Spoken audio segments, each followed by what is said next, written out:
We're going to look at self-evaluation maintenance theory and organizational ethics. What is self-evaluation maintenance theory? Well, the idea is that people are motivated to maintain and even increase their self-esteem. People want to feel good about themselves. They want to think that they're good people, that they want to, that they do good things, that they're competent, that they're nice. So they're motivated to adjust things in their life so that they feel good about themselves and so that others feel good about them. So that's a basic motivation that exists in humans, and one way that people do this is through their choice of relationships.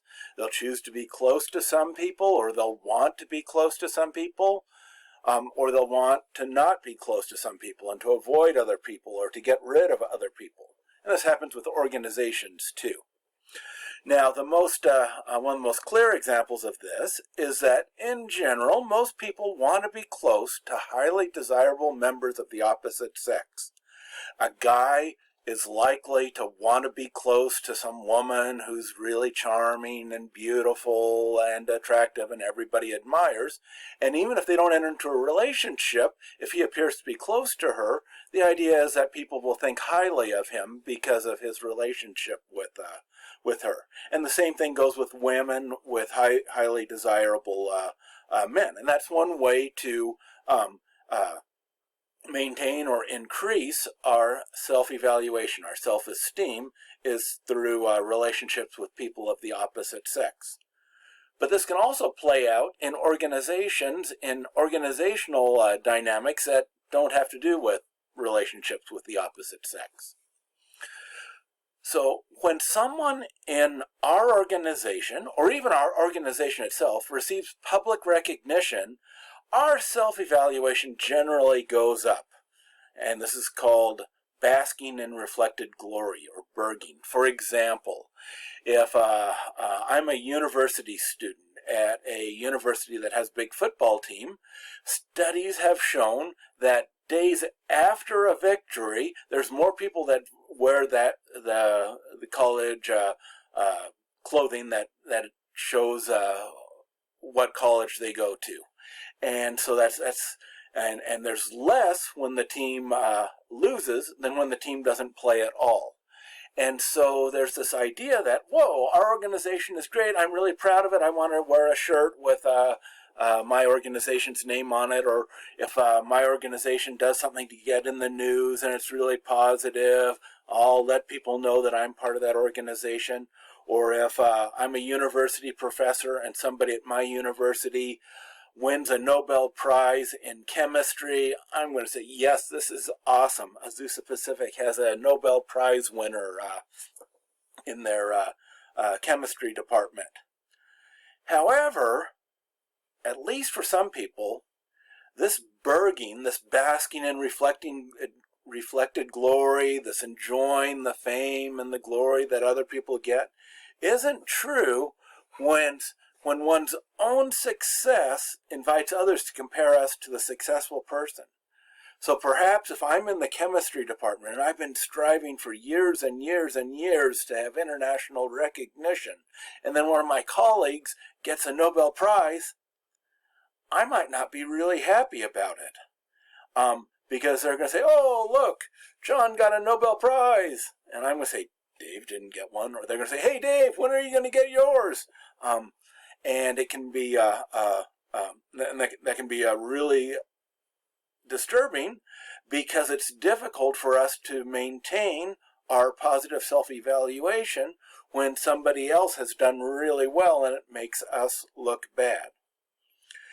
So we might want to avoid successful people under these conditions, especially when the other person's success is in areas central to their identity. So I'm a professor of leadership and organizational psychology.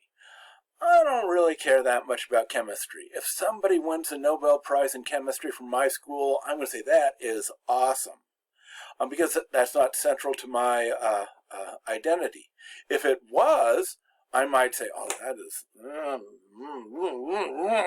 I'm not happy about that. Because I wanted to win the Nobel Prize. Now, this is also especially true when someone is very status conscious and is really concerned about their status and being seen positively. Now, I've said that everybody is to some degree, but some people are really status conscious, and everything, or an awful lot of things in their life, focus on their status and how people perceive them. And this seems to be one of the underlying psychological phenomena that occurs in narcissism.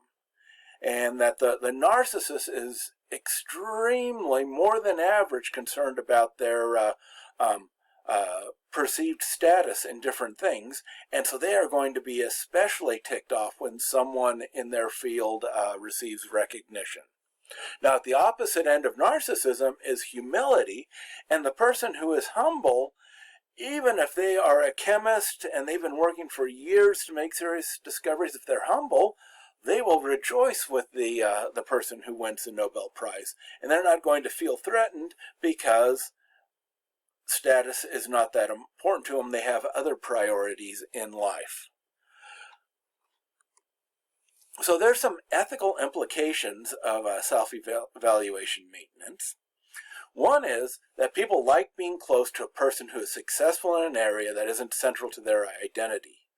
So if you're successful, there's going to be a lot of people that are going to kiss up to you, who want to be close to you because they want to bask in the reflected glory. And they want their, and this is why favoritism occurs, because if a high status person can, even if they're not generous with whatever resources they have, simply being close to a high status person makes another person seem to be of higher status. So favoritism can occur quite easily here, especially when it's an area that isn't central to their identity.